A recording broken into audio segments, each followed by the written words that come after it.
the transaction, what are some of the things that you know what I'm trying to say? I guess Yeah. what are some of Yeah. the things I that mean, really, what the buyer consultation does is it really frames the transaction. So essentially at this point, they would have that golden ticket. They would have that pre-approval from Mike Cooper, or whatever lender they're going to work with. So they have the money. Their financing is straight. This is going to really set the tone. It's going to set the stage. It's going to position you. You are the you are the realtor. You are the professional. You're the expert. You know what you're doing.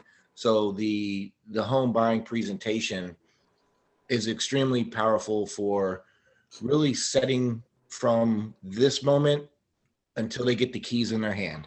You're going to break down everything that's that's going to be involved. So it really just sets the stage that you're not going to just be out driving around looking at houses all day. You're not, like it makes everything more serious, more professional. And now it's time to shop. It's time to find you your dream home. And this is kind of what you're going to use to really just, like I keep saying, set the stage. This is how the transaction is going to roll. This is how it's going to work. So as you're going through it, when you say, okay, now it's time to get the EMD check, I'm going to need a cashier check, they know it. You've talked about it. If they didn't remember it, they will remember it now because you told them in the buyer consultation.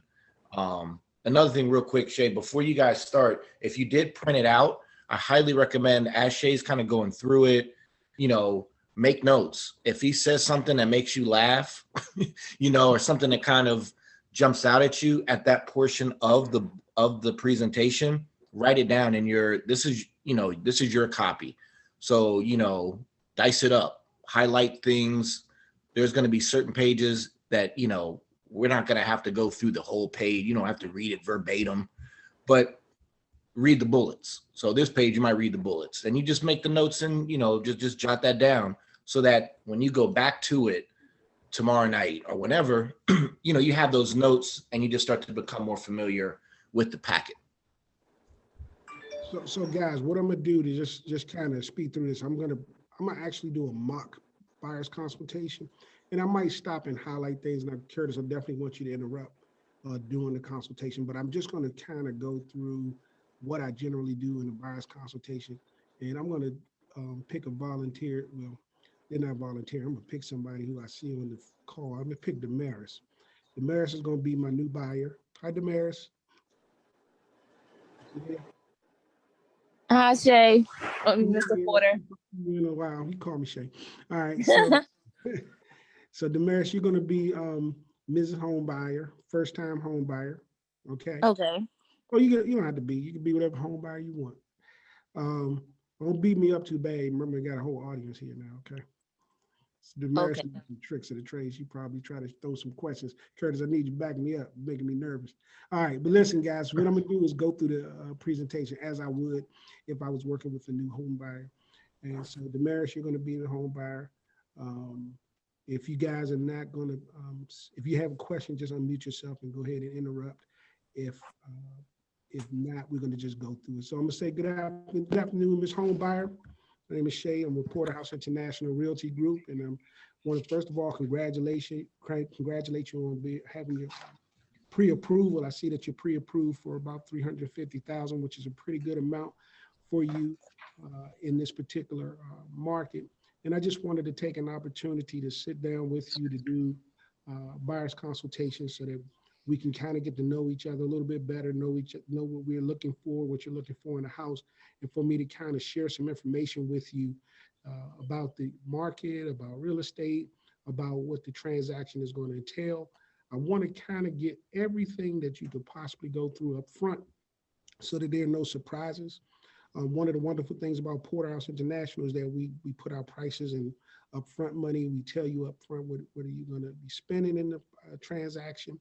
We try to give you an idea of everything that's going to happen. So we call this presentation the Happy Home Hunting Packet.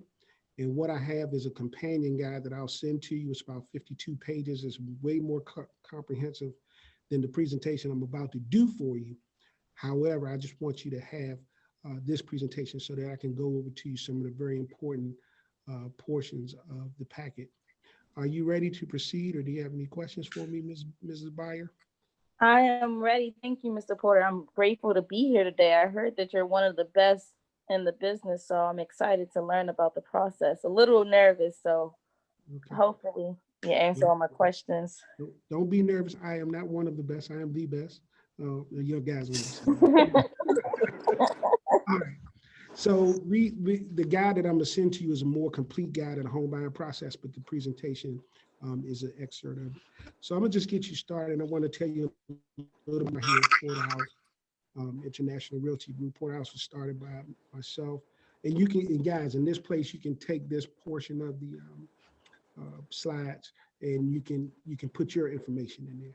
But in general, when I'm speaking, I say, you know, Porterhouse is not just a name, it's our name and reputation on the line every time we sell a home. And we like to put our name and reputation on the line because we believe in service. We believe in helping families' dreams come true. And that's really what's exciting to us. We get to do this each and every day to work with people to help them get the American dream, which is home ownership in America. And it's just an exciting prospect for me. So we put our name and reputation on the line. We want you to know that we are looking forward to receiving your referrals, and anyone who you refer to us, we're going to treat them just like they're part of the family. And we want to welcome you to the Porterhouse family.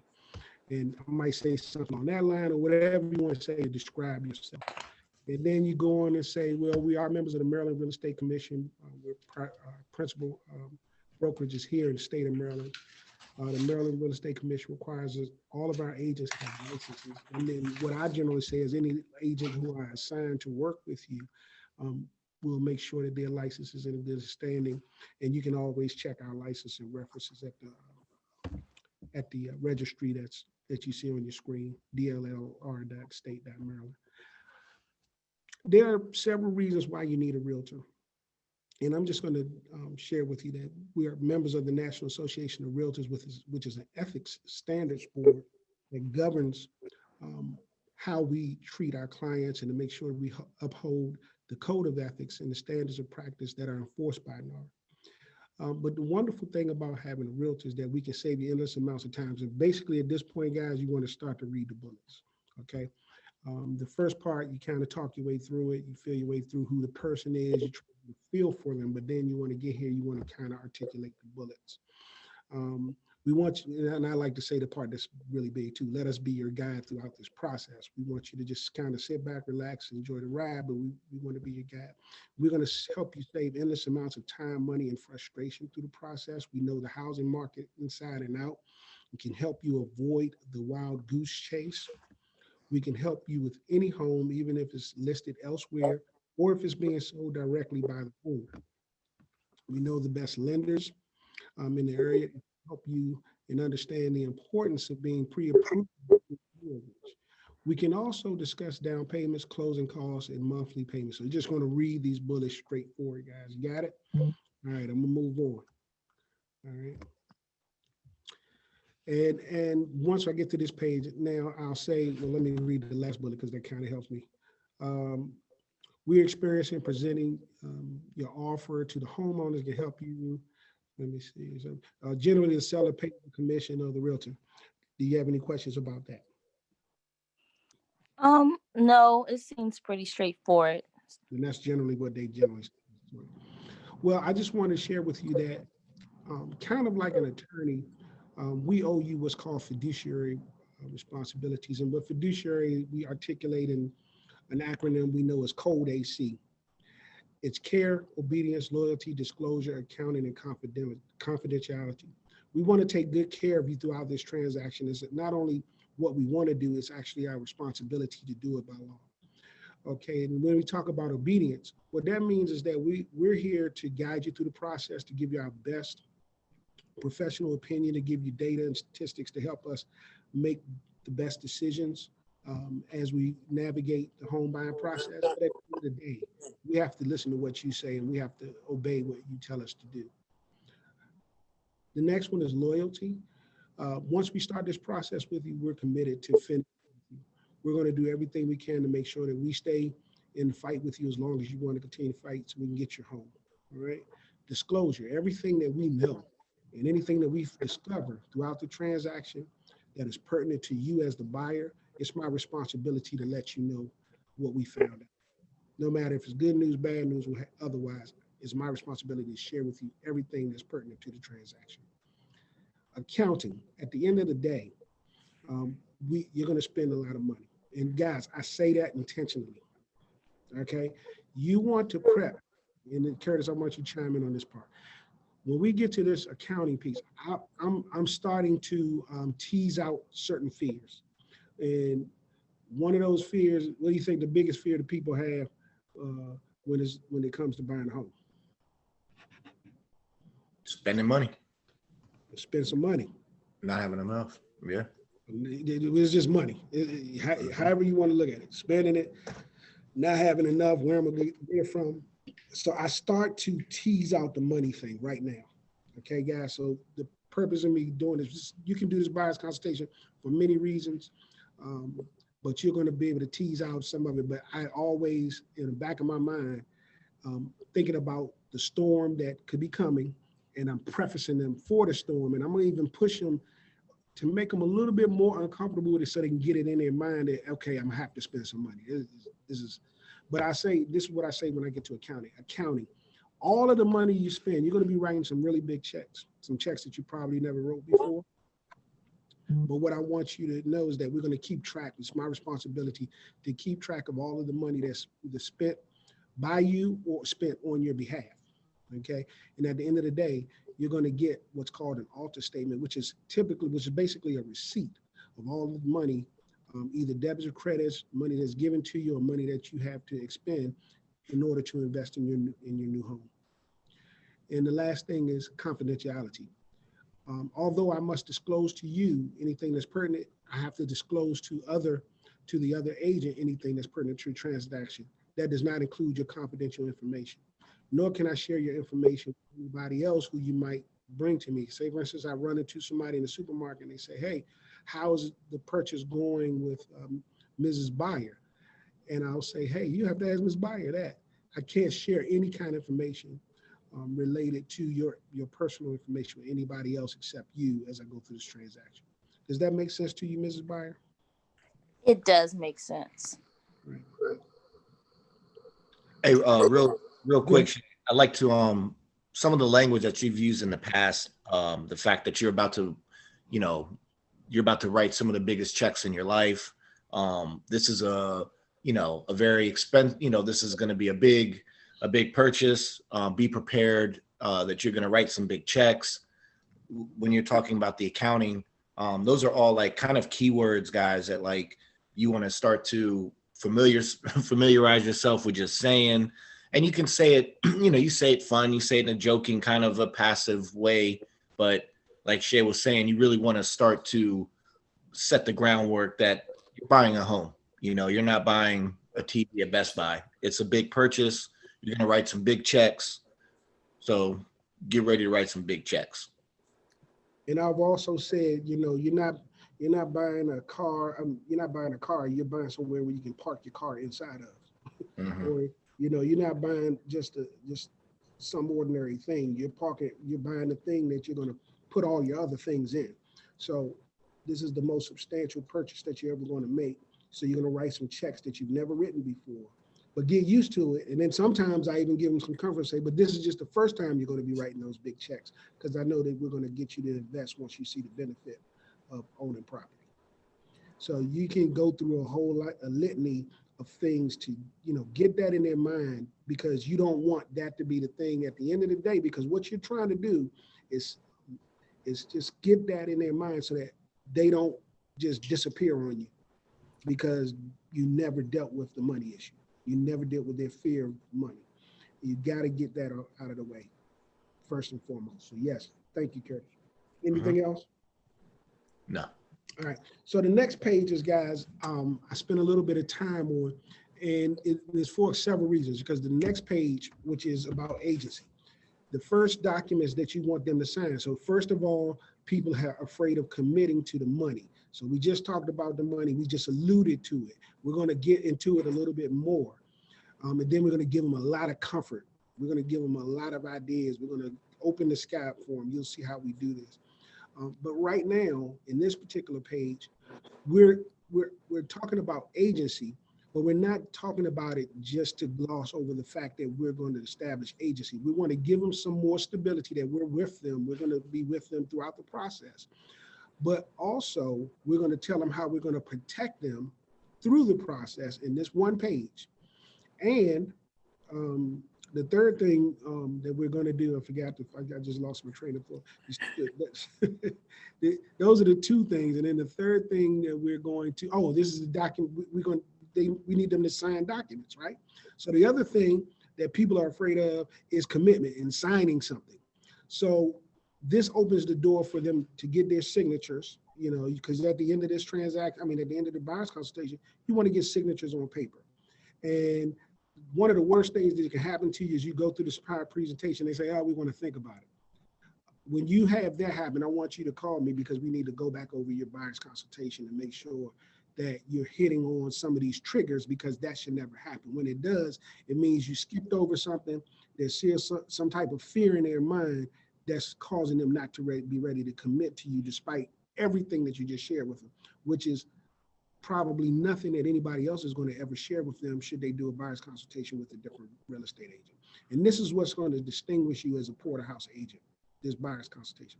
So when I get to this page, Mrs. Buyer, I say, so the first thing, Ms. Buyer, I want you to understand is what agency means. It's very important. In fact, the first document that state of Maryland requires me to have you to sign, and I say sign, and agree to, is called Understanding Whom Agents Represent. And it's a very important document. And the reason why is, let me tell you a quick story. And I always tell the same story. I said, back in the day, Mr. Litter, you just heard the story. I said, back in the day, before buyers agents were really established, what would happen is a husband and wife would get in their car, they would think about a neighborhood they want to live in, they would go in that neighborhood, drive around, and they would look for yard signs. When they saw a house that they were interested in, they would call the number on the yard sign. The real estate agent would pick up the phone. He would say, hey, yes, I'll be there shortly. I'll pick up some coffee for you on the way, or grab your snack. I'll be there. Please don't go anywhere. I'm on my way. He'd get to the house. He'd open the house up, make sure it was looking right, smelling right. He'll let you walk through the home. Your kids will break something. He said, no worry, no problem. How do you feel about the house? I love it.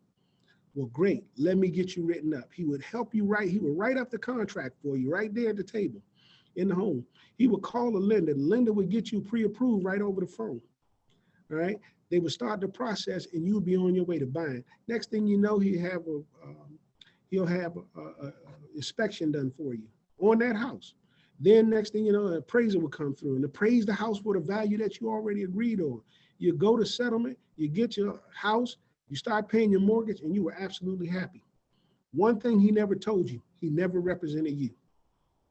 All the information that you gave to him, he used to benefit the seller. He only represented the seller in that transaction. He knew it, the seller knew it, you didn't know it. It was buyer beware back in the day. And I say that I like this seesaw, because if you put a quarter up on that seesaw, it's going to roll right down in that seller's pocket. And every quarter that he could get out of you, it benefited the seller, it benefited that inspector, that appraiser, that lender. Everybody was getting into your pockets, and nobody was protecting you. And so I like to say that. And the reason why I say that, because it gives a really good illustration that anybody can see in their mind, hey, I need somebody to represent me. So it's further cementing why you need a real estate agent. It's further cementing the fact that this person talked about how they're going to protect me, my fiduciary responsibilities. All of this stuff is starting to click for them. Questions? And this is a very powerful slide. This section here, I even have in my notes a money sign and how it's sliding down, the arrow pointing to the seller, just for the visual, and it does the picture, all this, it does start to paint in that buyer's mind what's happening. Nobody was representing the buyer. All the money slid right on down to the seller. So this, yeah, good stuff. Yeah. And so I even used to tell them, so you put a little dollar sign and draw an arrow down. Same thing Curtis just said. I used to ask them to actually write that on the document. We don't have the document in front of us. We're doing the presentation, so I just give them the visual. I wish I knew how to. Somebody on here probably knows how to do it. We can have somebody put a quarter on there and let it roll to the seller's pocket. But that's what the idea was. And then I would also say, so what you have now is full representation on by me as your buyer's agent. I'm going to represent you and you alone in this transaction. My responsibility is to save you as much money through the buying process as possible. And you want to say that to them. So now they're starting to feel a little bit better because this thing was going sideways on them a little bit. You're talking about big money and sellers and everybody's trying to get me. You want to tease out all of these fears. It's really important. This is the psychology behind this thing. All right. And so you want to say all of those things to them. And then what I say is likewise, if you ever go to a new construction and you've been in new construction, the new constructions are beautiful. They put things in those houses that they know they don't want to sell you. And I mean, the house looks immaculate. You know, they invite your children in there. They give you coffee, cookies, tea. They sit down with you. They talk to you. But you know what? Even to this day, when you go to new constructions, they don't have to tell you that they don't represent you. And when you go into a new construction alone, they're doing the same thing that was done back in the day because they're not licensees. Even if those people who work in the sales office at a new construction had a real estate license, they have to put it on hold in order to work there because they don't want to disclose that. They don't want to disclose. I'm being told I need to be louder. Can you guys hear me? Yeah. Okay. So the new construction do not want to disclose to you that the seller only represents, or the person who's at the sales office only represents the builder in that transaction. They're not licensees, so they're not under the same fiduciaries or under the same agency responsibilities to disclose. So you never want to go to a new construction without me. That's very important. All right. Now, conversely, if you decide to buy a home for a person, and I say, look at the second slide, you look at, if you want to buy a home from a person who's selling their house independently of a real estate agent, I will tell them that I represent you and you only in the transaction. And that's where my responsibility to that person ends. And now my responsibility is to use all of the tools and information and advices that I know to benefit you as the buyer, to give you that leverage on the seller, who's what we call in the industry a FSBO, which stands for for sale by owner. These people think that they can sell their homes independently. If they don't know anything about contracts and laws and all this, I'm going to use every vice, every tool, every strategy that I know to get as much of their money that they think they're saving by not hiring a realtor over to your side of the transaction to benefit you. Only thing I have to do is disclose to them that I only work for you and make sure that they understand that. That's all agency is about. All right. If you are viewing a property with an agent and have not signed a buyer brokerage agreement, that agent represents the seller. So once you sign your buyer agent, you want to say that because you want to continue to say, once you sign your buyer broker agency with me today, you want to say that. You want to assume it. Once you sign it with me today, I represent you and you alone throughout this entire transaction. Does that make sense to you, Mrs. Buyer? I think she put me on. I think she's on mute. Well, I'm gonna pretend like she said okay. All right. I was on mute. I had a question for you. Okay, go ahead. Everything sounds good, but I have a question about agency. Could a buyer work with more than one realtor? No. So the buyer agency is exclusive, and is just saying that I'm gonna represent you. So the loyalty that I have to you, I want you to have to me too. And it's articulated in that document called the Exclusive Buyer Agent Tenancy Agreement. Does that make sense? Yeah. And so when people throw questions at you, don't be afraid to say no. Don't be afraid to just be very matter of fact. I almost want to say, excuse me, I'm not doing this for fun. I've had someone ask me that question, so I wanted to put it out there because I've definitely had someone ask me that question before. So just say no, it's exclusive. It means that I'm going to represent you and you only in this transaction. All right? Okay. Shay, can I ask a question, please? Yes. what if the person said to you, it I can't work with another broker, but you can work with other clients? I mean, how would you respond to someone like that? If Well, if they felt that that wasn't fair, that they can't work with other agents, but you can have multiple clients. so when you entering into an agreement, the great thing about the benefit to the buyer is that, again, I have a fiduciary to them that they don't have to me. So the way that balances out is that my fiduciary, my responsibility is to put your desires above my own.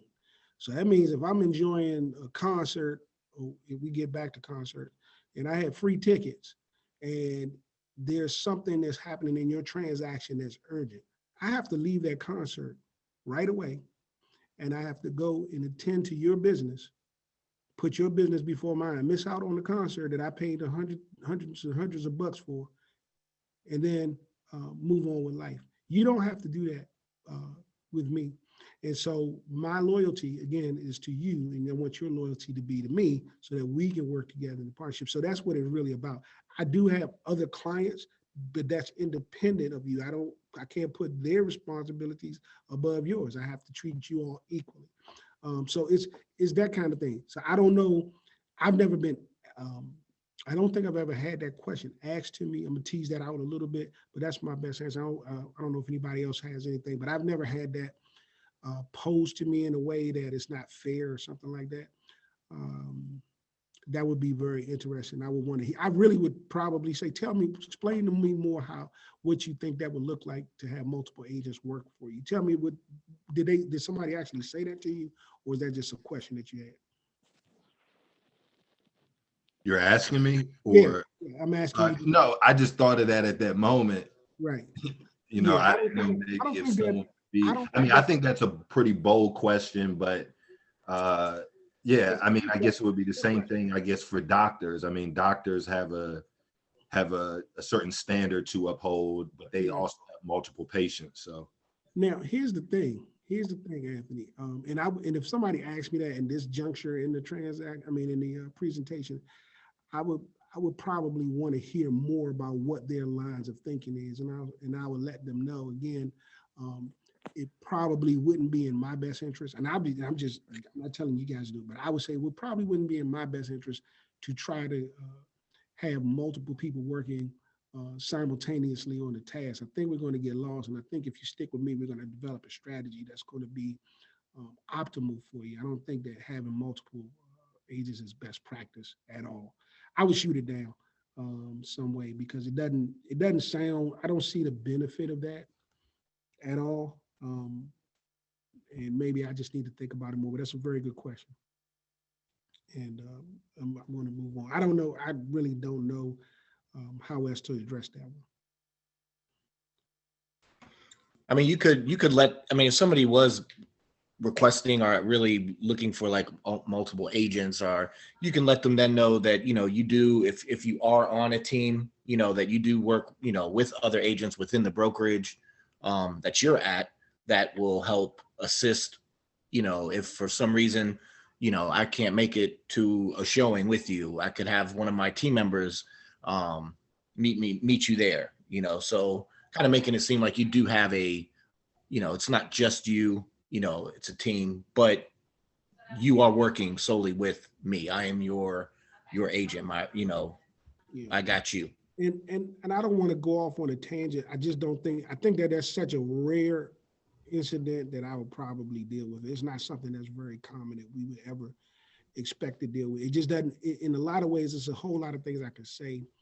I'm not trying to say them now, but it makes me think about the exclusivity. When you sign the exclusive buyer tenant agent, it tells you right there, regardless of you find a house or anybody else find a house, I get paid. So I don't want to say that. I don't want to tease it out at this point. So I would leave it at, it doesn't make, that doesn't really make sense to me. I don't see the benefit of it. Tell me how that would work. I would just probably have a conversation with them, and I'll say, let's put a pin in it and we'll talk about it later, and I'll think about it. But you don't get pigeonholed into answering questions that you don't really fully understand, because I really don't fully understand how that works or how what they would think the benefit of that would be. So I'm gonna leave it at that, guys, and I'm gonna move on. Okay, Mrs. Byer, are you still there? Yes, I'm still here. So let me go back. I'm gonna go back one slide. Okay, so this, remember, the second part of that slide was articulating working with people who are FSBOs, or just showing the buyer how the benefit and the weight goes to them if they have a real estate agent versus somebody who doesn't.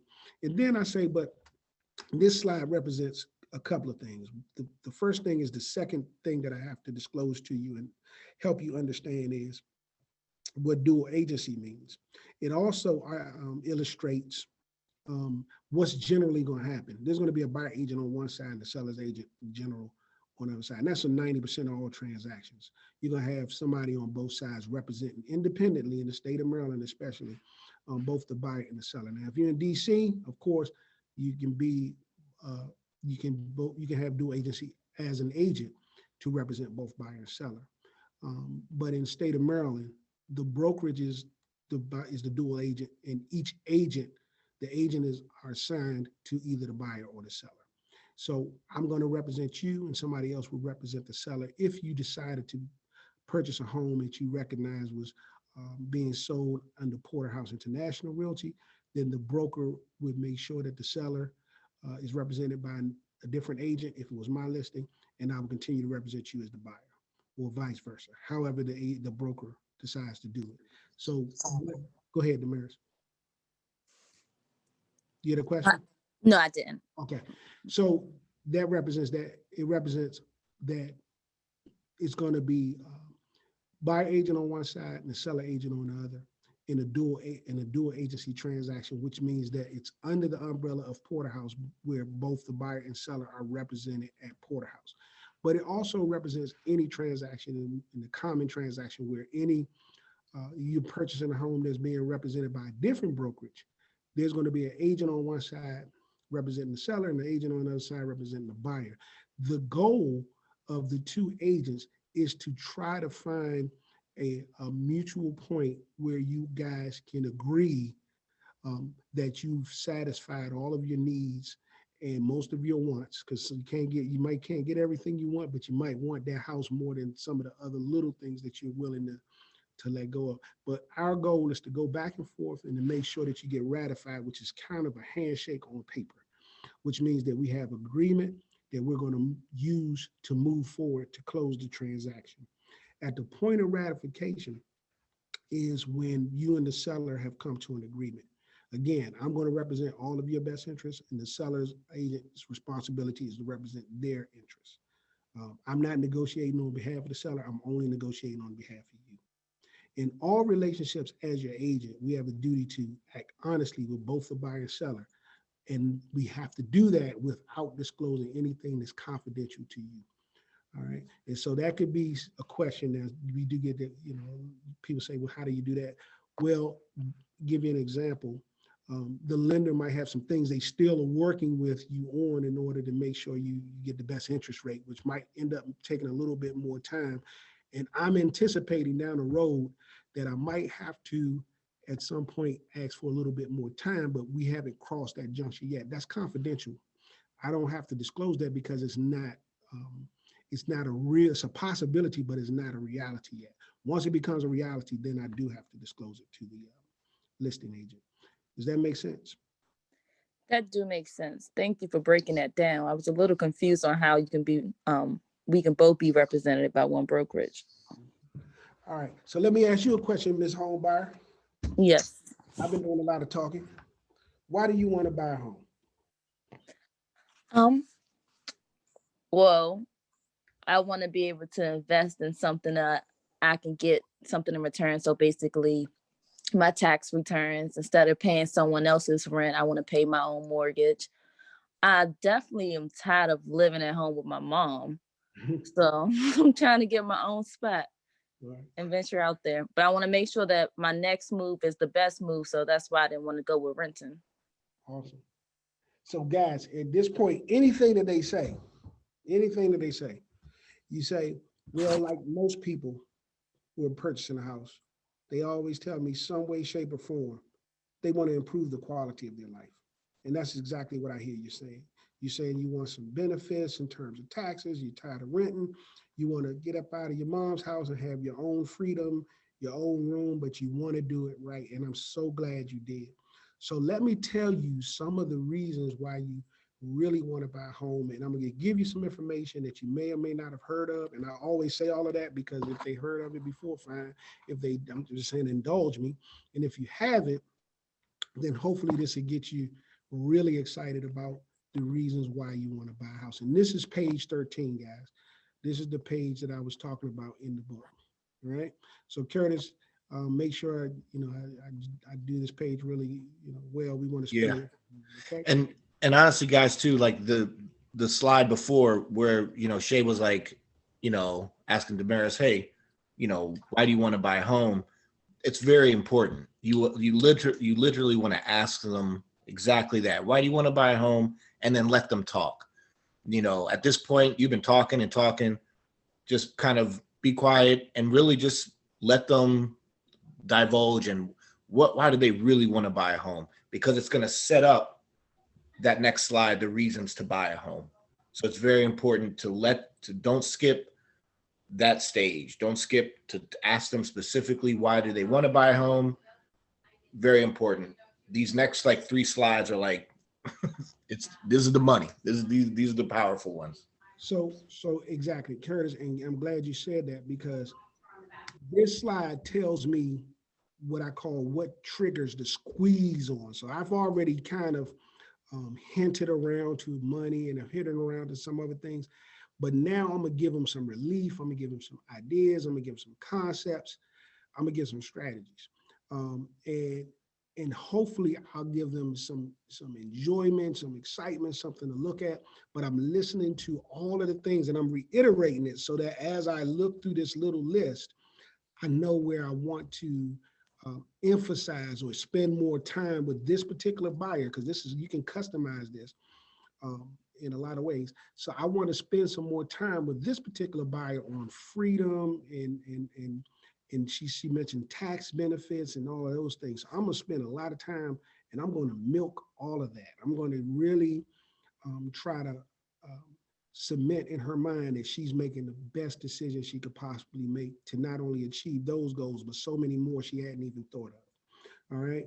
So I always say, no matter what people tell me, they're always talking about improving the quality of their life in some way, shape, or form. And you said something very important. You talked about some tax benefits. You talked about investing in yourself. You talked about getting some independence.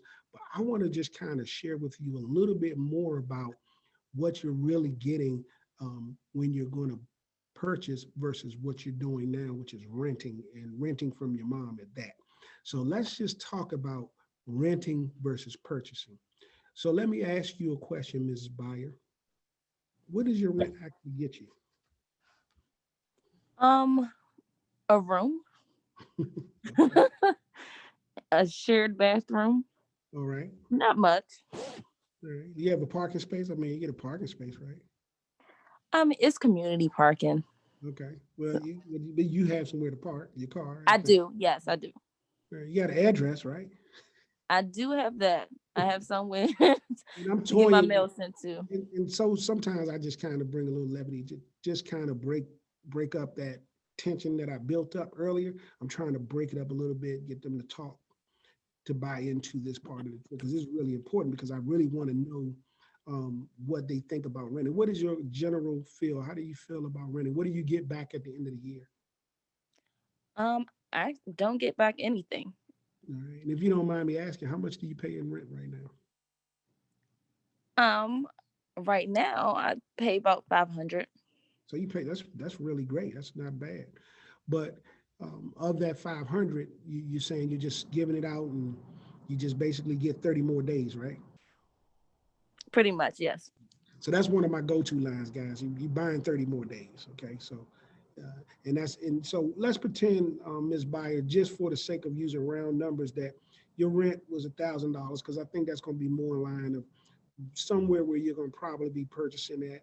It might be a little bit more or maybe a lot more, but here's what I want to tell you about mortgage versus rent. When you pay your rent, what does it go to? Here, a place to lay my head. It goes, but who does it go Oh, who does it go to? My landlord. to? It goes to your landlord, exactly.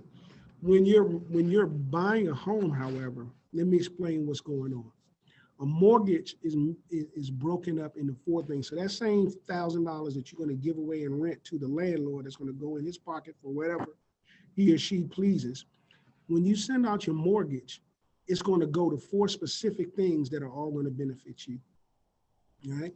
And I want you to write these things down. And we remember the acronym PITI, P-I-T-I. And the mortgage is comprised of those four things. Principal, P is the principal. The first I is the interest. The T is the taxes. And the other I is the insurance. So when you pay rent, it's just gone. It's going to the landlord. When you pay mortgage, that same $1,000 is four things that's taking care of you: principal, interest, taxes, insurance.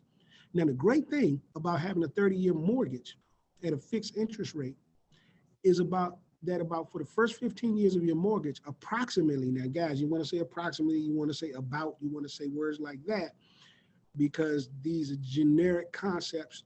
This is not, you're not teaching a mortgage class, you're not, you want to give them generic ideas.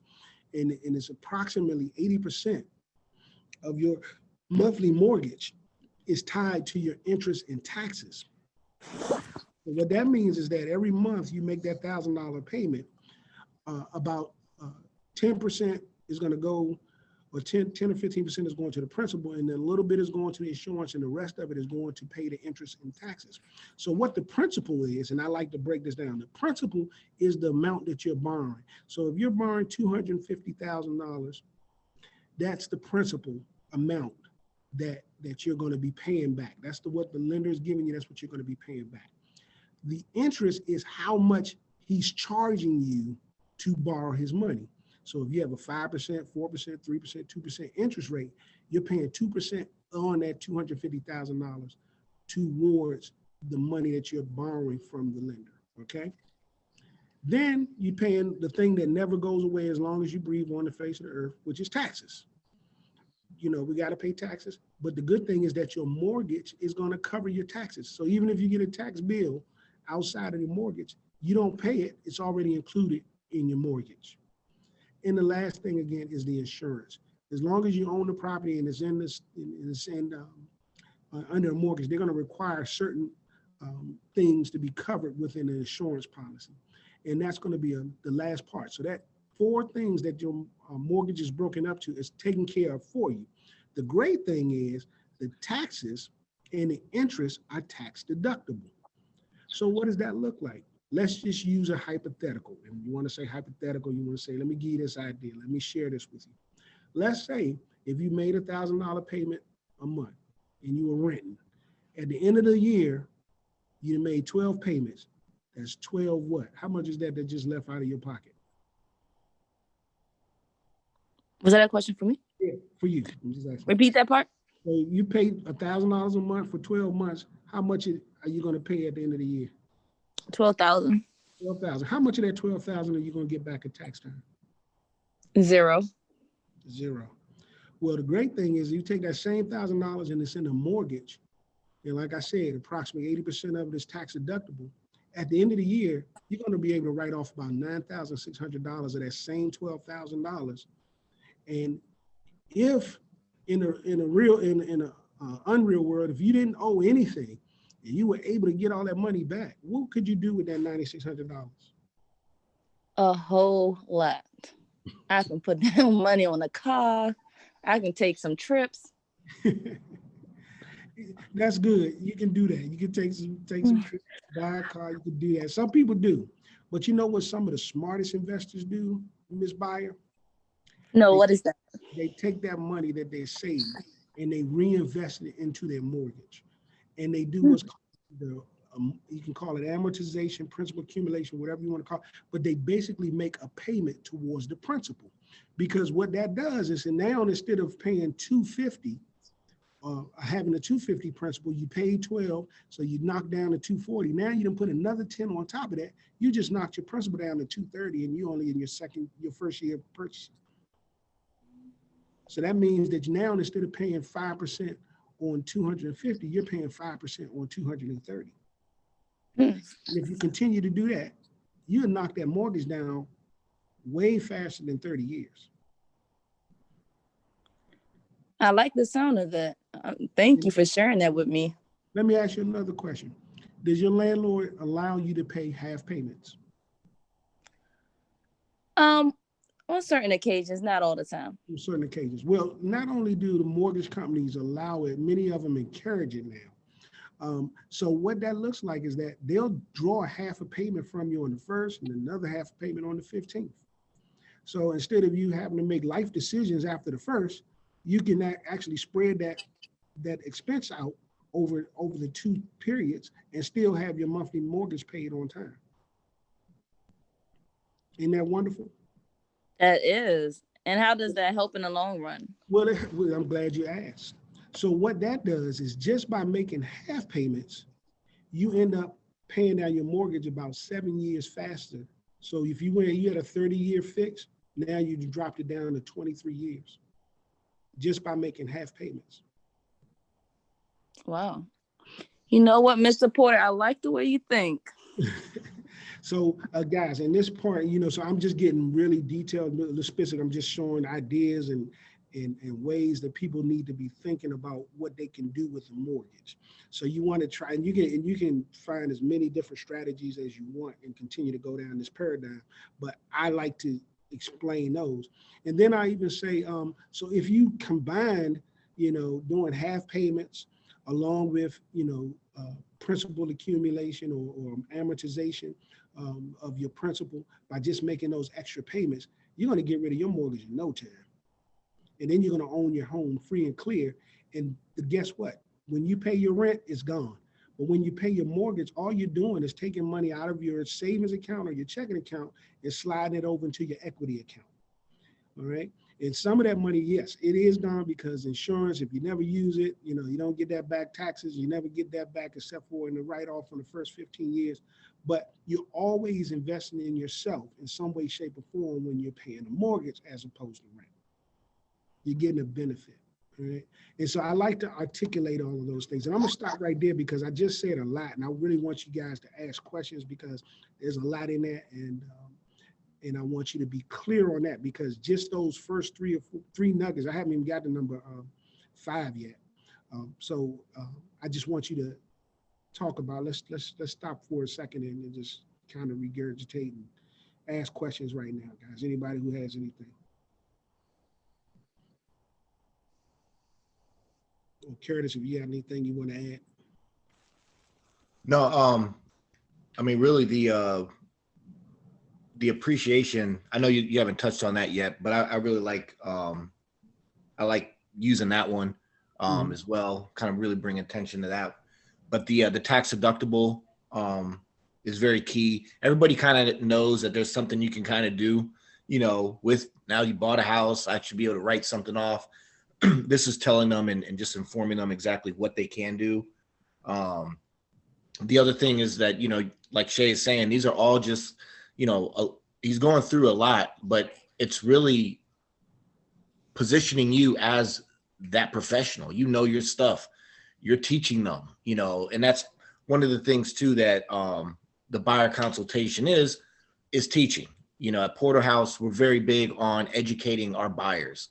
We want you to know exactly what you're doing because down the road, eventually you might want to purchase another house. And this way you're hopefully going to be using me as your agent, but you'll know the process. You'll have a clear understanding of what's happening as the process is going along. So it kind of, this particular page 13 really hammers home that you know what you're talking about, what you're doing, and you're teaching them. You're teaching them what the benefits are. Right. Okay, so then the last thing I say on those 2 bullets, I say, so let me tell you something that's really magical, Ms. Byer. Just imagine if you had that $9,600 just sitting over in the account, and you say, you know what, I don't want to necessarily put it to principal, but what if I make it work for me in a different way? How about if you put that same money in that account that they're drawing those half payments from? You know what that means? That means you don't make a payment for the first 9 months. Can you repeat that? I said, if you take that same $9,600 that we talked about that you get back from the interest and taxes that you just wrote off, and if you didn't know anything to taxes and everything, all things being great with your life, and you had that $9,600 to play with, you could just put that money into that same account where you're going to let them draw those half payments from, and you won't even have to think about a payment for the first 9 months because you got $9,600, which means on the 10th month you add $400 to that. On the 11th month you go ahead and pay another $1,000. On the 12th month you pay the other $1,000, and guess what? You get to do it again. This sounds too good to be true. I need to write this down. That's right. That's right. So these are all concepts, guys. Again, it could work, doesn't always work, but it can. So you want to give them all these concepts because that's what's going to get them thinking about, hey, how can I use this to benefit my life? And even if they do owe a lot of money, just being able to have that write-off from the taxes is going to benefit them greatly. And a lot of people buy property because they tax write-off. All right. The other thing, Ms. Bayer, is the appreciation potential of real estate. And this is where I say there's an old saying, don't wait to buy real estate. Buy real estate and wait. So what that means is that if you purchase a piece of property, the likelihood of it appreciating over time is tremendous. You can imagine that your grandparents, if they owned a home, and they probably purchased that home before you were born, and they paid $30,000 for that home back then, and it wasn't even a big home. It was just like a home for them to have a piece of the American dream. That same home is not worth $30,000 anymore. It's worth significantly more, and that's because real estate appreciates over time. And that's the wonderful thing. So you want to buy, especially now while interest rates are low. We're seeing some of the lowest interest rates in the history of America. There's a time where it was thought that we couldn't get lower than a 4% interest rate. In fact, in the book that I'm going to send you to, the 52-page guide that I told you that goes along with this presentation, if you look at the chart, it starts at 4% and it goes up. When I bought my first house in the 90s, I had a 13% interest rate, and that wasn't bad. Your interest rate is 4% or 3% or 2%, whatever it is nowadays. These guys are getting some crazy interest rates these days. So you want to hit on that. The other thing, Ms. Bayer, let me ask you a question. I heard you say you live with your parents. Are you married? No, I'm single. Okay. Well, we're going to get you your first property, and if we find the right property at the right price in the right location, because it's all about location, depending on all of those factors, that property could increase in value very significantly over time. It does if you're single and the property appreciates above 250. Guess what? If you call me back and we sell that property, you get the first $250,000 tax-free. Uncle Sam won't ask for a penny of it. Wow. So what happens? You let me help you find a husband. You get $500,000 tax-free. So I'm gonna invite you to this party we got going on. I'm just kidding. But yeah, go ahead. What's your question, Ms. Bayer? So if I buy the house while I'm single, but then I get married before I sell it, do I still get that $500,000? That's a good question. What do you guys think?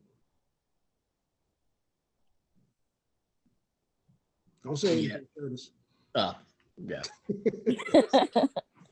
Let's talk to these genius, new, great. We say we're gonna start saying new. You guys are here now. All right. So somebody chime in. What do you think? That's a good question.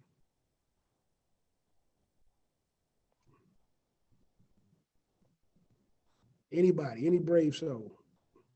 Okay, I'm gonna be a brave soul because I remember reading something about it, but I just don't remember what it was. So I'm gonna say yes. All right. Paula says, Paula, is that you? Yeah. Okay, Paula said yes. Anybody else? I see Margaret. Sorry, what was the question again? I wasn't. The mayor said if she buys the house now and she gets married and the house appreciates in value over 500, does she get the 250 or the 500? Oh, okay. Yeah, you gonna get the 500 if you're married. Okay. Anybody else? I want to say no But why you want to say no? Tell me why you want to say no. because I mean we're talking about the state of Maryland, and I can't remember if I mean, and now I'm talking on the opposite end of that when you're splitting and that whole common law thingy if they were married or otherwise. But and I'm just saying no, just for that reason. Because Okay. all right. All right. Anybody else?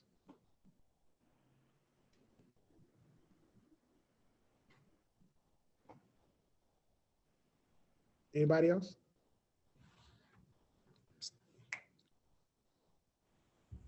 All right. So Margaret, you're not right. They get the 500. Okay. Yeah. So you get married. If you get married and you own a home, pretty much all of your property, especially in the state of Maryland, becomes community property now. If it was a gift, and see, because once the person lives in it, they become a part of the tenancy in the state of Maryland. And so when you sell it, you want to get your husband put on your deed at that point, all right? Because you don't want any problems, put it that way. So you would want to add that person to the deed. You can definitely add that person to the deed, husband and wife, and then you'll still apply for that benefit of $500,000. So yes, we can get you married, come to this party, got a lot of eligible bachelors, we'll make it happen. Hey, real quick, one of the other things that you can kind of roll this into as well is I'll always like to bring up the National Harbor and how I used Yeah, you can. Yeah, I forgot that analogy. and how I used to go to the National Harbor when they literally first constructed it. There was only a few buildings there, but they had these townhouses. And I love the townhouses, but I just couldn't afford to buy a townhouse out in National Harbor. But they were around $400,000. That same townhouse now is looking at around $900,000. So that's kind of where that right, and that's how you can kind of tie in that how you're going to get that capital gain. You know what I mean? Because you bought the property 15, X amount of years ago, you've been paying your mortgage, which has been paying the principal down, and bam, appreciation happens.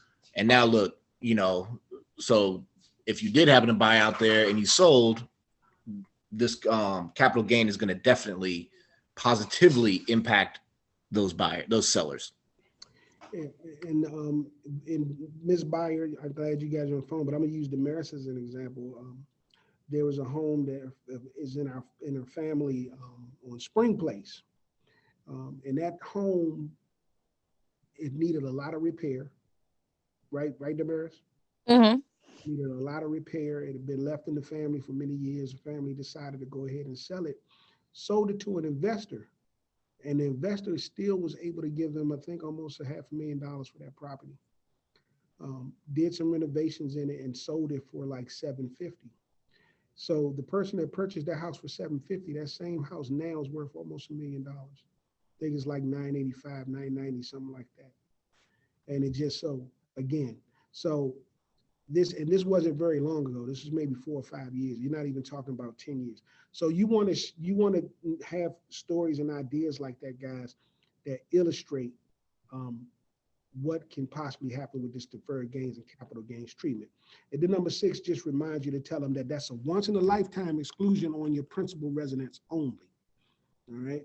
So you can't do it on investment property. You don't get that 250 tax break. You're going to pay some taxes if you're doing it on investment property. Now, there's ways that we can talk to you about investment properties and how to purchase those correctly as well, so that you don't have to pay gains taxes. But we'll talk to you about that later. But this is just for the purposes of working with Mrs. Homebuyer right now. So how does that sound? Are you ready to be a first-time home buyer, Mrs. Home Buyer? Honestly, I'm loving the sound of everything. I'm loving the opportunity to get back money for the money that I'm investing into a home. And I think I'm excited. But I have a question for you. Sure. What makes your company, your brokerage, different than any other brokerage? Like, what could you offer me that another agent couldn't? Well, I tell you what, you won't find another agent that's going to sit down and give you all this information that I'm giving you right now. Okay. And this is just indicative of who we are at Porterhouse. We're going to go above and beyond, what we have to do in order to make sure we do what we know should be done. And not only that, when this transaction is over, we're not going anywhere. We're going to be your realtor for life. I think somebody's about to say something. No. Okay. All right. So I mean, so that's a good, good way to throw something in there, Damaris. But just you setting yourself apart even now, guys, just doing this type of a buyer's consultation. Most people think of a buyer's consultation, they sit down with you, they talk, hey, where you want to look, what do you want to do, et cetera, et cetera, et cetera. We haven't even gotten to that part yet. This is all just information sharing, getting them excited about it, giving them some concepts and ideas. So now what has just happened and what should be happening is now they're thinking about all of this big money in a totally different way than they were 20 or 30 minutes ago. Now, instead of them being in fear of all the money they're going to spend, they're seeing the benefits, the features, the advantages, and the benefits, and getting rid of a lot of fears, uncertainties, and doubts, so that when we get into the next few pages, it's almost a no-brainer. They're ready to sign up. They don't even want to hear you talk anymore. They're ready to go. They're excited. So that's what these pages are designed to do, and these first 5 or 6 bullets are really crucial. And then in number 7, I'm going to just go through these last ones kind of quickly, and then I'm going to put a punctuation in number 11. So that's called a once-in-a-lifetime exclusion on your principal residence only, where you get the $250 or $500 tax-free. You're going to have principal accumulation strategies that we just talked about, ways to pay down your principal. There are even people now who are paying down their principal and paying off their entire mortgage in 5 to 7 years, or replacing their mortgage with a home equity line of credit. And there's all kind of strategies that once you get your house, I'll be willing to work with you and talk to you about, okay? Okay. You're going to have pride in your home. You're going to get rid of the landlord, even though you love her forever, but you're going to get, right? And you're going to get a leverage. You're going to get leverage. And what do I mean by leverage? What I like to say with leverage is that you're going to get a whole lot of something for a little bit of nothing. So let me ask you a question, and that just remind me, your pre-approval is for 150 or 250? I can't remember. 150. 150. Okay. So the way I want you to think about leverage is on your principal residence as a first-time home buyer, you're going to have to put down a down payment and pay some closing costs, right? Mm-hmm. If I told you that you had to come up with $20,000, what would you say to me? I would say, can you lend me some money? Well, Go ahead. okay, so let me put it to you in a different way. All right. So you got your pre-approval with Mr. Cooper, right? Okay. Did you? You got your pre-approval? I did. Yes, I did. Let me explain it to you like this. Ms. Buyer, Mr. Cooper just came to my office and he dropped off $130,000 in cash. What time can you bring me to 20? Because he said, if you bring me 20, give you the whole 150 so you can go get your house. What time are you going to be here? I'll be there in about, give me an hour. Exactly. So guys, you see what just happened. So you want to, you're trying to frame for the buyer to tease out the fact that they have a fear, but they really don't, because they're not looking at the pre-approval as though it's real cash, when in fact it is. Because what's going to happen is literally when they get to the table and they sign off on their final documents as settlement, the bank is literally going to send $150,000 or 150 minus what your down payment is to the title company for your house. You're really going to get that and it's going to be cash. It's going to be a liquid wire. They're going to send it over and the title company has it. So that's what I like to say to them. And I like to use the big bag of money because it kind of breaks the ice. It kind of gets them thinking in a different frame. Caramon, I saw you unmute yourself. Did you have something you want to share? Well, Mr. Porter, I was waiting. That's the exact part I was waiting for when you do the big bag of money, because that really hit home with me. Right. So that's the only thing I was waiting. I was waiting to see if you go share that part. That's all. And I used, a big number like 30,000 on 150,000, which is not realistic because it'll be a lot less than. But I wanted to illustrate to her, if I told her that there's a cash bag of money sitting right here in my office waiting on you, what time are you going to bring here to bring that other 20 or 30? And invariably people say, what time are you going to be open? What time? There's nothing that's going to stop them from coming to get the big bag of money. So there should be nothing for stopping them from getting this house, which is going to end up getting them a big bag of money. And that's what you're trying to illustrate. All right. And then the last one I say that, well, here's the real cost of closing this buyer. You only paying $500. We used $1,000 for the sake of examples throughout this particular page. But if you only pay $700, the 6% rental increase per year, you would still pay $110,000 in 10 years. How long you been living with your mom now? All my life. Yeah. If you've been paying that money, you bought a house. So this is just a second house, okay? But this time you're going to be buying it for yourself. How does that sound? It sounds like I'm ready to get started. All right, good. But here's what we need to do. This is the home buying process. All right, guys. Here's what I'm gonna have to do. Curtis, Damaris, thank you so much, guys, who chimed in. Thank you. I think we're getting, I think we're a little bit past where we're supposed to be. We always want to be respectful to your time. This page, we go through the home buying process. What I'm gonna do, if you guys can indulge me for 5 minutes, I just want to get through the 1031. And then this next page is really important because a lot of guys struggle with the 795, and I don't want to gloss over that. So I want to talk to you how to use this page and explain the 1031 real quick. And I'll do it in about 5 minutes. So Ms. Byer, I don't want you to ask me any crazy questions. Anthony, don't be throwing nothing crazy at me. All right, listen, I'm gonna just do this page just so we can get to the 1031 so you guys can see how we use it. And guys, this is probably one of the most powerful, to me, it's the most powerful page in the whole buying presentation. It's 13 and then 14. Mhm. This is what you need to study and be able to regurgitate it off the top of your head. Yeah. Absolutely. Meat and potatoes. If you give me about 10 more minutes, I'm gonna get us out of here, okay? So, Ms. Byer, here's the home buying process. The first three, it ain't broken up into kind of 3 phases. And the first 3 is finding a realtor you can trust, that's me. Obtaining a financial pre-approval, which you've already done, or we wouldn't even be talking right now, and analyzing your needs in a buyer's consultation. So you've already started the process and you're already down the road. The next thing that's going to happen tonight is I'm going to send over some documents that I need you to sign. Remember, I'm reiterating signing documents again. That's going to hire me as your agent. And then I'm going to set up a search for you. And that search is going to come to you directly, and it's going to be coming from what's called the MLS or the matrix. And these are going to be the homes that fit the criteria that you described to me once I get to that section. Once those homes come to you, the first group of homes that you're going to get is what I call the big ball of wax.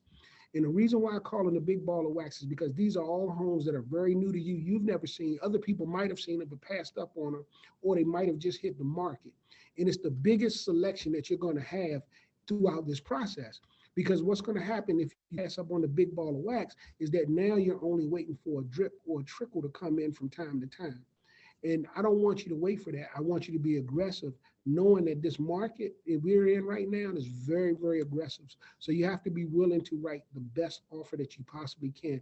You might even have to put down more money or even offer more money than the property is worth just to get your foot in the door. And I want you to be very aggressive about it. And I want you to be focused in on getting your house, okay? Your first house may not be your dream home. In fact, it probably won't, but it is the first house. And I want you to get your first house, and I want you to be diligent in doing it.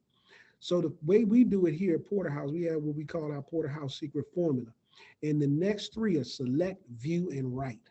And I really need you to focus on the select, view, and write. So how many ever houses I send you, if it's 10, if it's 20, whatever, I don't want to hear about the 10. I want you to narrow it down. I really want you to look at the pictures. I want you to read the descriptions. I want you to think about the neighborhoods. And I really want you to narrow it down to 3 properties that you absolutely love from the way they're described on the MLS. And then I'm going to schedule a time in the very near future within the next 2 days. And we're going to go out and see those properties. And the reason why I say in the next 2 days is because the properties are not lasting long on the market. So if you see something that you like, trust me, other people like it too. And they're writing offers right now while we're talking. So we're behind. We want to get in the game. And once we go view those properties, I want you to commit to me to write one winning offer and allowing me to write one winning offer for you. And the reason why I want you to do that is because here's what happens. I can get you out of a contract, but I can't get you in it once the property is gone. And once it's gone, if you're waiting for the trickle to happen, you might be waiting a very long time before you see something else that's as nice as the properties that I'm going to send to you right now. That makes sense? And they normally say, yeah, that makes good sense. So again, we have the 10-3-1 formula. I don't want to hear about the 10. I want you to narrow it down to 10. I want you to really send me the 3 that you absolutely love. I'm going to schedule times for us to go see them in the next 2 days. And in whatever one out of those 3 is the best, we're going to write an offer. We're going to write a winning offer on it. And the winning offer means that you have to be very aggressive, meaning that I want you to put down at least 1% as an earnest money deposit. 1% of your purchase price. If your purchase price is $250, I want you to put a $2,500 earnest money deposit. We might even have to go to 2%. So I want you to be committed to write that big check so that we can get you in, get your foot in the door. And you want to say this over and over to them because you want to make them feel that time is of the essence. We don't have time to play. We've already talked about all the possibilities. Let's make it happen. And that 10-3-1 formula helps them narrow their focus in most instances. Now, you might have to come back to it over and over again because some people, despite what you tell them, their minds are not that focused and they're all over the place and they're nervous and they're still scared. So you're trying to tease a lot out of this. And for about 70% of people, this is going to work. The other 30%, you're going to be pulling teeth. But you can always revisit this. And Curtis, I think you had a lot of success stories and just bringing people back and getting them refocused. Yeah, that's always a information. Again, it kind of just goes back to letting them know the process. And this right here, this slide right here, guys, really breaks down the entire home buying process. So by you telling them about the earnest money, you might go out, write an offer, it doesn't get accepted, but they know that I'm gonna need that 1% check. I'm gonna need a picture of a check. You're really prepping them for what they're going to have to do. And then people are thankful. There's no surprises. This is where the money, this is where you're going to write these big checks. And I'm going to show you when, where, and why. And so then I say, once we get into the process, if we get a response from the seller, that's great. That means they're entertaining our offer. We're going to start to negotiate. They're going to do counter offers. And you see rejection, we put it over to the left, like Beyonce said, to the left, but we don't believe in rejection. We're going to get you the house. Once it's accepted and ratified, we're in the contract. We need to do an inspection within the first 48 hours. And that inspection is one of the upfront fees that you're going to pay. So your earnest money deposit, we're talking about 1% of your earnest money deposit. There is a $7.95 brokerage fee. There is an inspection fee that you pay directly to the inspector. And there's a appraisal fee that you're going to have to pay through the lender to get your house appraised. These are the monies that you'll have to bring as the process is going on that's not included in the settlement. These are monies that are separate from the settlement with the exception of the earnest money deposit, which is the first part of the down payment on your home. All right, and I'll talk about those in a little bit more, but I just want to go through this process. Once you have your contract accepted, remember you only have a pre-approval. Now you have to get the actual approval. So you have to go complete a mortgage application with the lender, and they're going to pull the same information that they did to get you pre-approved. But this time, the problem is it has to go through what's called an underwriter. Now, sometimes I call her the undertaker, not because she's trying to take you under, but her job is to protect the bank's money. The lender's job is to paint the best picture for you. He works for you the same way I do. If I'm your lawyer, he's your priest. You want to tell him everything. He's going to try to make sure that the underwriter has the best picture of you as a buyer, as a borrower, as possible, so that she's willing to give up the lender's money, the bank's money. And so you want to get through underwriting. That's very important for you to pay attention to whatever the lender tell you. And I'm going to give you some commandments called the 10 Commandments that's going to make sure that you don't do anything crazy that's going to cause the underwriter to reject your loan. We don't want to get your loan rejected. We don't get rejected a lot. Mr. Cooper is great at what he does. He finds ways to get through these underwriters and close these loans time and time again, which is why we highly recommend them. Once you obtain that loan approval, we're going to be off to the races. Generally, you can do a termite or a survey if necessary, but if you use the inspector that we generally refer to people, he'll throw a termite in there for you. The survey would be on your own. There would be another fee that they would add to your closing costs, but then they would do the survey for you, which just checks to see if you're, where your property lines are, if you want to put up a fence or something like that. Then there's going to be a point where we're going to tell you in the process as we're getting closer and closer to the closing, and this would be closer to the 30-day period once we write that contract. Once you get closer and closer, we're going to tell you that you need to contact the insurance companies and start vetting insurance writers so that you can choose an insurance company that's going to be put on your mortgage so that your house is covered. The title company is very important. They're going to be doing a title examination, and they're going to be issuing title insurance, which is extremely important. And what that is that, say, for instance, you buy this house and one day somebody knocks on the door and says, hey, my grandmother said that, when we lived in this house, she said she was going to leave this house to me, and you're living in my house. You're going to say, hey, I bought this house. It was free and clear of any liens and defects. Here's the number to the title company. They have insurance. Go talk to them. They're going to represent you to make sure that your house is owned by you and you alone. You're going to close on the property, take possession of your home, and guess what? You'll be very happy. That upfront money that you're going to pay to the inspector is $350 and up, depending on the size of the property. The appraisal fee could vary. The brokerage fee is what it is. You pay the $795, but the great thing is that there's also a 3% commission, which 3% on 2,500 is somewhere around $7,000 that you're not even going to have to pay because the seller is going to pay it for you. We're going to get the seller to pay as much of that 3% for you as possible so that you only have to pay the $795. The earnest money deposit is just put in place to hold the property. And then at the end of the day, the settlement, whatever, when you get the settlement, that earnest money deposit is the first part of that 3.5% down payment. So if you put 1% down, that means you only have 2.5% to pay.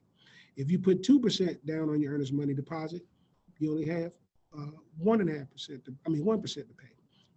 That's what that is doing. So I'm gonna stop right there, guys, because I kind of went through that extremely fast, but I wanted to honor your time. So I'm gonna stop right here. And the 10 Commandments are pretty straightforward: closing calls, settlement, preparation, and those are the 3 slides that I left. So I'm gonna stop right here. And I want to ask any questions in the last 4 or 5 minutes that you might have. We'll go over this again. Don't worry. I know it's like much information. Go ahead. Real quick, I just wanted to chime in on the once the contract is accepted. So after you going down, accept the contract. We have to, at that point, you want them to know that now we need 2 checks. We have to get the real earnest money deposit check, and then we need to. While you're getting that, I'm going to need the cashier check for the $795 admin fee. Then I'll also bring up, after this process, to get a big red folder. If you are extremely digital, then get a file. And you're going to want to start to put all of your documentation from your pay stubs, from your bank statements, into that big red folder. Because Michael Cooper is going to continue to ask you for the same information as we get closer to getting the keys for your new home. So they're going to be vetting you to make sure that these 10 commandments on the next slide are, the 10 commandments, that you didn't make any crazy purchases, that you can still afford the home. So I'll say big red folder. And I literally have had clients in the process that now we're in it, and I'm like, you have your folder? And they're even like, man, why does he keep asking me for the same? And it was, and I mean, I've literally had multiple people even, like, I remember you told me I was going to need a folder, or that you told me that, I was going to have to keep providing these same documents. So that's very important, like, let them know, like, they're going to vet you. So get a folder, get a file, do something. The good thing is the more they ask you for the pay stubs, the more often, the closer you're getting to getting the keys to your new home. But I always will throw that in. Once we're ratified, get a folder, put all your documentation in there, because the lender is going to start to continue to ask you for the same stuff. All right, guys. Any other questions?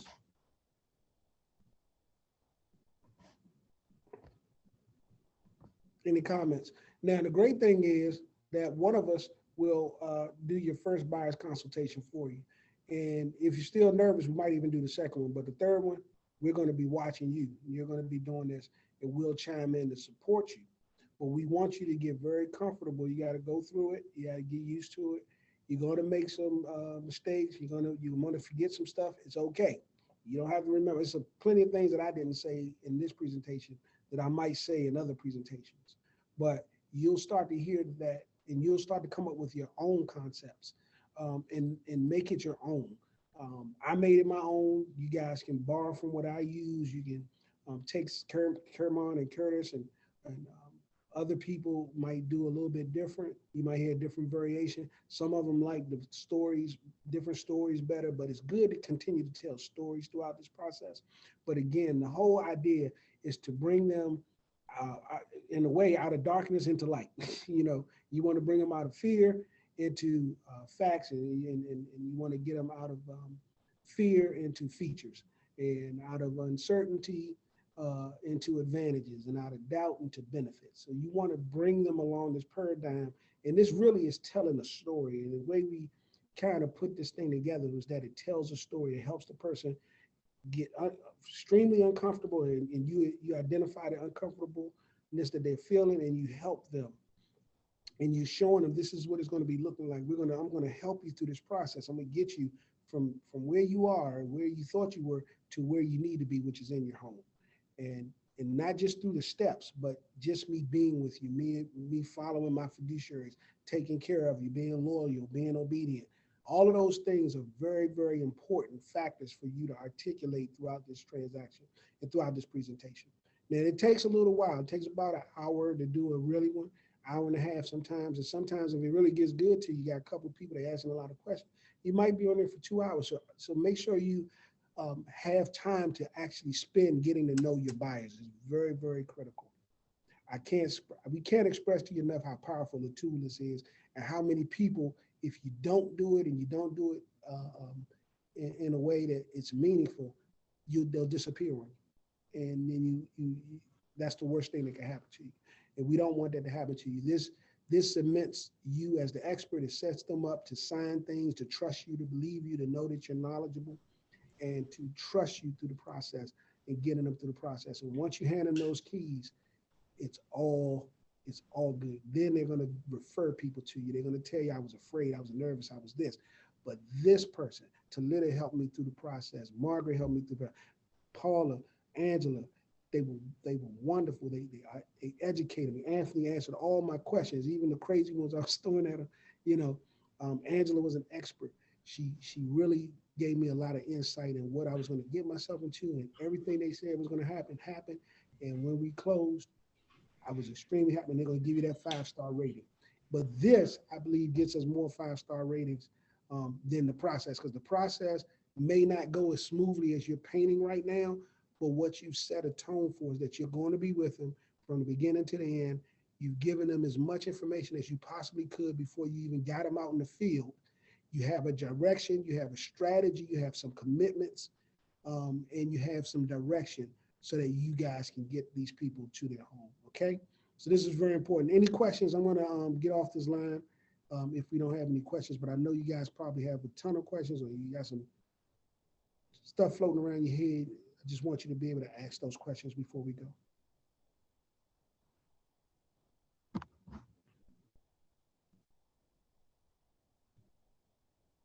All right. Uh, Go ahead. Go on. This is Damaris. I don't Okay. have a question, but I wanted to thank you for doing such a great breakdown because I had to do a buyer's consultation. I did one when you were away and I was nervous, and Curtis helped me, and I feel like I wasn't I wish I like hearing how you go through it. I wish I would have went slower and been more interactive. I kind of like my nerves was a little in the way, but just hearing how you like relate everything to using stories or relating it to the buyer and stuff. I wish I would did more of that. And the thing is, Damaris, I'm glad you said it, is to get familiar with it and then, have fun with it. Have fun with your client. I'm being very mechanical because I don't want to miss anything. I feel responsible to making sure that you guys really understand the purpose of the tool. Um, but I really get into it, and you guys might hear me when we're doing it. You in there cracking up and laughing. I might get up, going on the whiteboard if we get, when we're doing face-to-face meetings. I mean, we just go through a number of things, and then we get off task and get back on. And as long as they're enjoying it, go with it. The whole point is for them to like, trust, and believe you.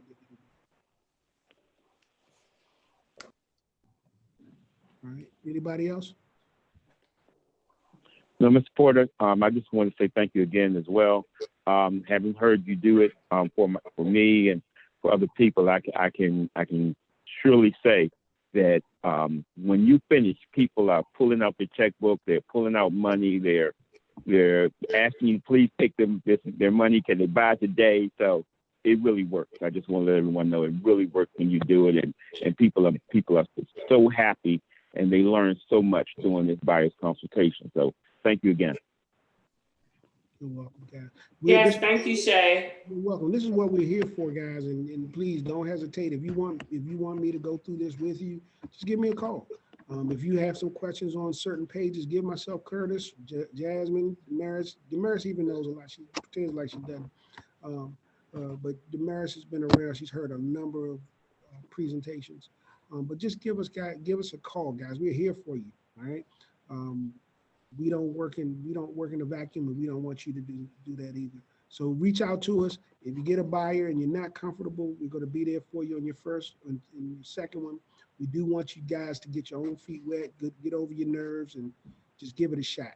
You can't go wrong. Trust me. You get them through the process, go through the slides, read through your book, get your ideas concrete, get your stories, together, and just come up with some great stuff to share with people. And just be yourself. Be yourself.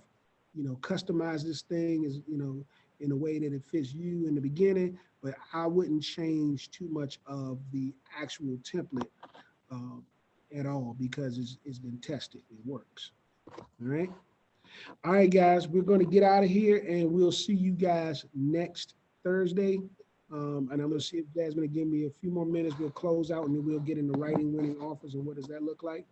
And then I'll be out of your hair for a little while, and we'll be back to our guru, Miss Jasmine. So listen, guys, you have a wonderful evening. Be safe. Keep reading over your information. If you have any questions, call, text, email me, and I will respond to you. You all have a good evening. All right, you too. Good night. Good night, Have a good everyone. Good night. Good night. Good night. Good night. All right.